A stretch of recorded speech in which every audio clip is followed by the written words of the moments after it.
Good morning all of you. Last video में अपन ने क्या देखा था? किंगडम प्रोटिस्टा के बारे में पढ़ा था। एनसीईआरटी भी पूरा रीड किया है और फ्लो चार्ट्स भी बना कर दिया है, ठीक है। जिससे जल्दी रिवाइज कर लोगे आप। और आज के वीडियो के एंड में मैं सारे नोट्स के फ़ोटोज़ ऐड कर दूंगा, ठीक है। चलो, आज प्रोटिस्टा के बाद क्या है? किंगडम फंजा है, जिसके मैंने 2 वीडियो पहले ही अपलोड किए हैं। वो भी जाके देख लेना, अच्छे फ्लो चार्ट्स बना कर दिए हैं और उससे जल्दी रिवाइज हो जाएगा। तो एक बार वो वीडियोस भी देख लेना। आज अपन देखेंगे viruses, viroids, prions and lichens, ठीक है।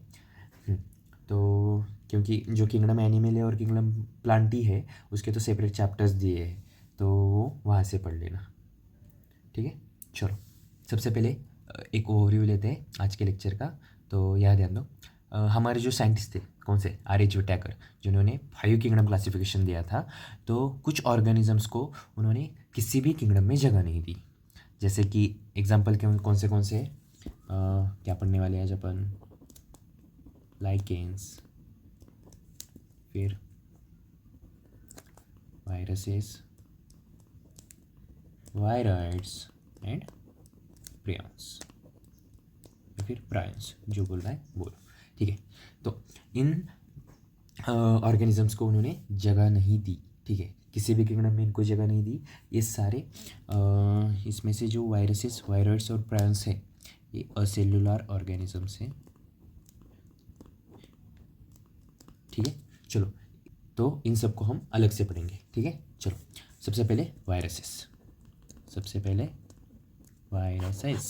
ठीक है। चलो, वायरसेस को क्यों जगह नहीं मिली? क्योंकि जिन ऑर्गेनिज्म के पास सेल स्ट्रक्चर होता है उन्हें ही लिविंग कंसिडर किया जाता है। और जैसे कि मैंने बताया, viruses are non cellular, acellular organisms है वायरसेस, वायरॉइड्स एंड प्रियॉन्स। अगर वायरसेस नॉन सेलुलर है तो उनके पास सेल स्ट्रक्चर प्रेजेंट नहीं है, इसलिए वायरसेस को लिविंग कंसिडर नहीं किया जाता और इसी वजह से उन्हें किसी भी किंगडम में जगह नहीं मिली, ठीक है। तो याद ध्यान दो, सबसे पहले अपन वायरसेस की प्रॉपर्टीज़ देखेंगे। जो भी प्रॉपर्टीज़ है वो देखेंगे। पहली है, नॉन सेलुलर है, इसलिए उन्हें लिविंग कंसिडर नहीं किया जाता, ठीक है।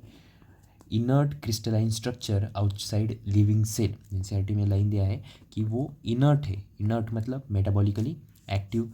Inert crystalline structure outside living cell. चलो, लिविंग सेल मतलब होस्ट, जिस भी होस्ट में वो रहते हैं उसके बाहर वो इनर्ट होते हैं, मेटाबॉलिकली इनएक्टिव होते हैं ना। इनका जो काम करने का तरीका होता है वायरसेस का, वो होता है सबसे पहले इन्फेक्ट करना, फिर रेप्लिकेट करना और फिर किल करना। मतलब पहले तो ये किसी भी होस्ट सेल को इन्फेक्ट करते हैं, उसके अंदर खुद को रेप्लिकेट करते हैं और फिर होस्ट सेल को किल कर देते हैं, ठीक है। और सबसे एंड में वायरसेस आर ऑब्लिगेट पैरासाइट, इसे याद रखना, क्वेश्चन आ सकता है। वायरसेस आर ऑब्लिगेट पैरासाइट्स, ठीक है ना। वायरसेस के स्ट्रक्चर के बारे में पढ़ेंगे। स्ट्रक्चर, वायरसेस का स्ट्रक्चर कौन सा होता है? न्यूक्लियो प्रोटीन स्ट्रक्चर होता है। न्यूक्लियो प्रोटीन मतलब न्यूक्लिक एसिड और प्रोटीन से बना हुआ है, ठीक है। सो न्यूक्लियो प्रोटीन स्ट्रक्चर, जिसके अंदर जेनेटिक मटेरियल होता है जो कि इन्फेक्शियस होता है, ठीक है। कंटेन जेनेटिक मटेरियल जो कि इन्फेक्शियस होता है, इन्फेक्शियस जेनेटिक मटेरियल, ठीक है। यहाँ पर ये लिख दो, contain infectious genetic material. Now genetic material क्या होता है? डीएनए और आरएनए।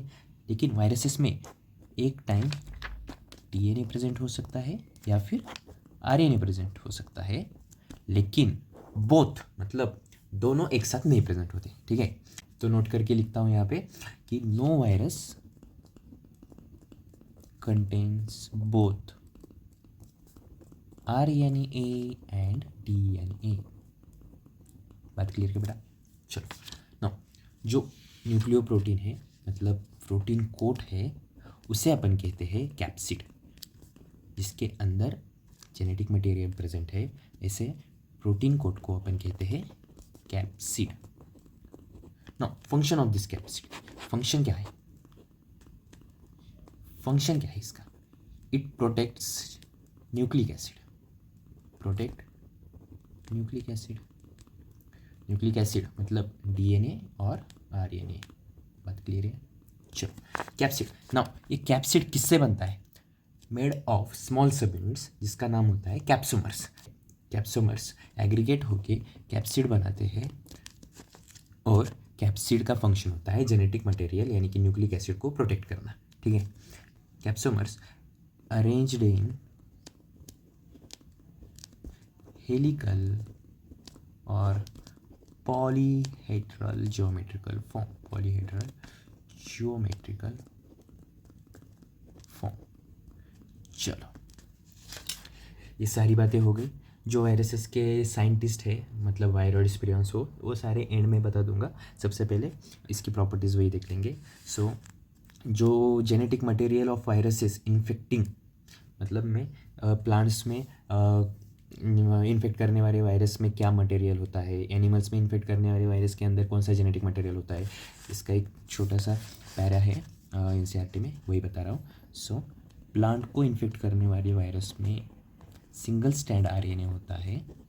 एनिमल्स को इन्फेक्ट करने वाले वायरस में सिंगल स्टैंड आरएनए हो सकता है, डबल स्टैंड आरएनए हो सकता है और डबल स्टैंड डीएनए भी हो सकता है। चलो बैक्टीरियोफेज।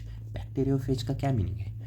जो वायरसेस बैक्टीरिया को इन्फेक्ट करते हैं उन्हें बैक्टीरियोफेज कहा जाता है और इनके अंदर double strand DNA as genetic material present होता है। ठीक है।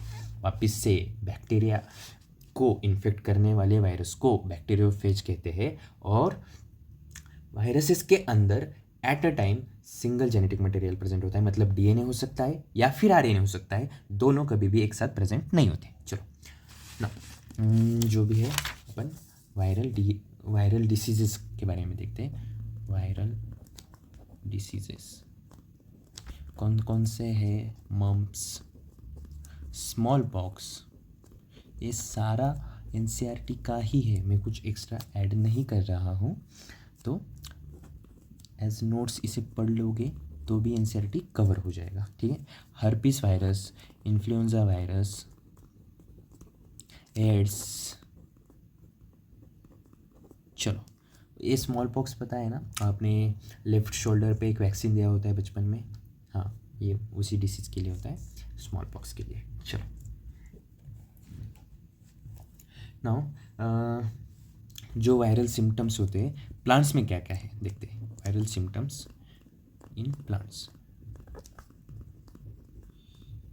ये सारा रटना है। ठीक है। मैं सिर्फ पॉइंट वाइज लिख के दे रहा हूँ ताकि आपको पढ़ते समय थोड़ा इजी जाए। ठीक है। मोज़ेक फॉर्मेशन, मोज़ेक फॉर्मेशन मतलब क्या होता है कि लीव्स पे light and dark green patches आ जाते हैं, उसे अपन मोज़ेक फॉर्मेशन कहते हैं। Then leaf rolling, leaf curling, roll हो जाते हैं, कर्ल हो जाते हैं। वेन्स जो होते हैं वो येलो हो जाते हैं, क्लियर हो जाते हैं, येलोइंग एंड वेन क्लियरिंग।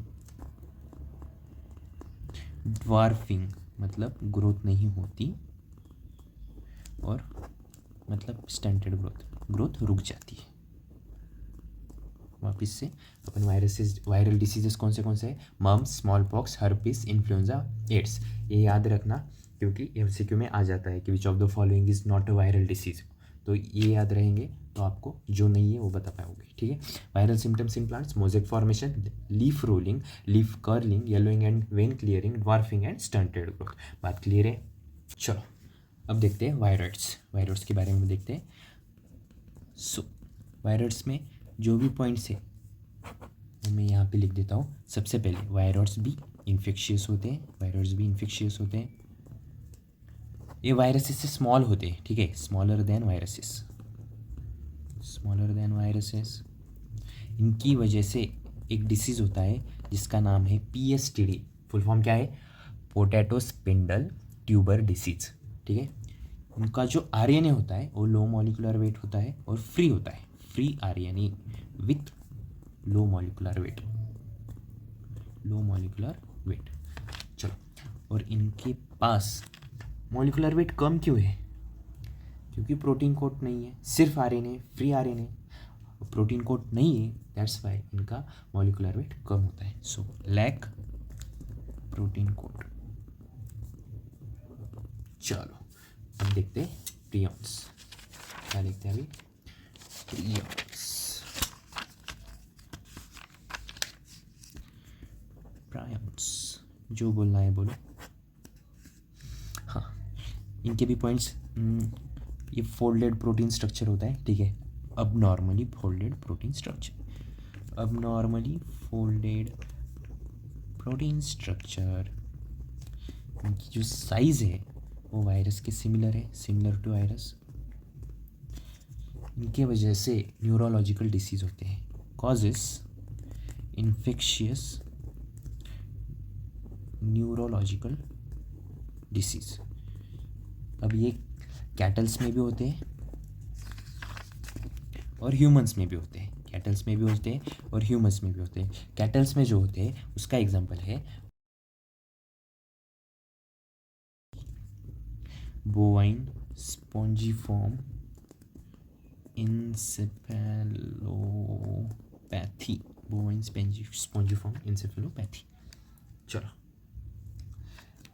इसको also known as mad cow disease. मैं फिर से बोल रहा हूँ, ये सारा एनसीईआरटी है, मैं कुछ भी एक्स्ट्रा नहीं बता रहा हूँ, ठीक है. तो ये नोट्स करके ही आपका पूरा एनसीईआरटी कवर हो जाएगा. और ह्यूमंस में जो डिसीज़ होता है उसका नाम है CR Jakob disease. CR Jakob disease. चलो ये हो गया प्रायॉन्स. अब देखेंगे अपन लाइकेन्स. लाइकेन्स एक सिम्बायोटिक एसोसिएशन से बनते हैं. सिम्बायोटिक मतलब useful association. Symbiotic association between किसमें? Algae and fungi. Algae and fungi.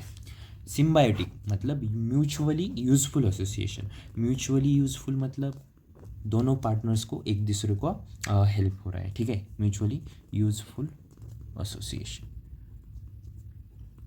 चलो यहाँ देखो, अल्गी एक है और फंजाई एक है.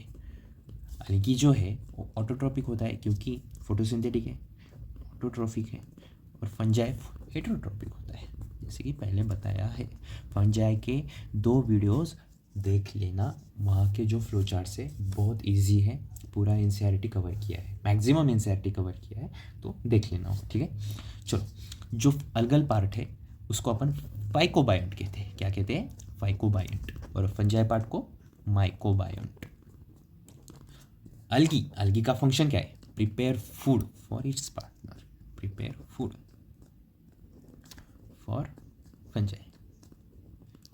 फंजाई का काम है provide shelter and absorb mineral nutrients for its partner. Mineral nutrients and water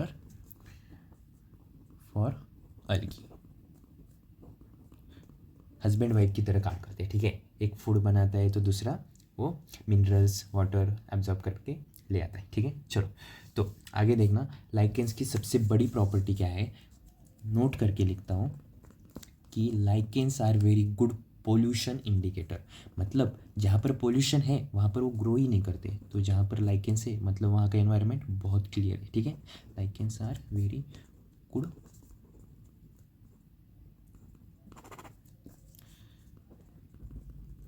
pollution indicator.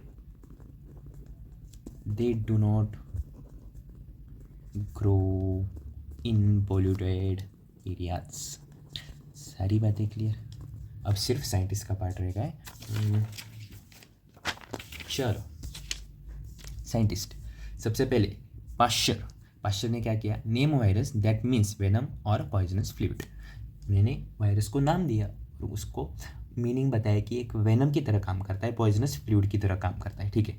फिर डीजे आयनोस्की जिन्होंने रिकॉग्नाइज किया कि microbes of tobacco mosaic disease are smaller than bacteria because they pass bacteria through filter, ठीक है. तो जो microbes of tobacco mosaic disease है वो बैक्टीरिया से भी स्मॉल है और बैक्टीरिया फिल्टर को पास कर रहे हैं. मतलब उन्होंने एक्चुअली वायरस को फाइंड किया. फिर EMW बेजरनिक आए, उन्होंने क्या किया, जो फ्लूइड एक्सट्रैक्ट किया इन्फेक्टेड टोबैको प्लांट से उसको एक नाम दिया कंटेजियम वाइवम फ्लूइडम. जिसका मीनिंग है इन्फेक्शियस लिविंग फ्लूइड, ठीक है। फिर IWM स्टैनली, उन्होंने क्या किया, viruses could be crystallised and crystals consist of largely of proteins. मतलब वायरस के जो क्रिस्टल्स होते हैं, जो प्रोटीन कोट होता है ना, वो प्रोटीन से बनता है, ये उन्होंने बताया। फिर टीओ डिनर, जिन्होंने वायरस को डिस्कवर किया। वायरस की प्रॉपर्टीज़ में मैंने बताया कि वो स्मॉलर देन वायरसेस होते हैं और PSTV डिसीज़ कॉज करते हैं। चलो, सारी बातें हो गई। तो यहाँ पर हमारा बायोलॉजिकल क्लासिफिकेशन ख़त्म हो गया है। अगर कोई मेरे सारे वीडियोस देख रहा है तो कमेंट करके बताओ कि नेक्स्ट चैप्टर कौन सा लूँ। और मोस्टली मैं ऐसे ही NCERT रीड करके फ्लो चार्ट्स बना के ही पढ़ाऊँगा।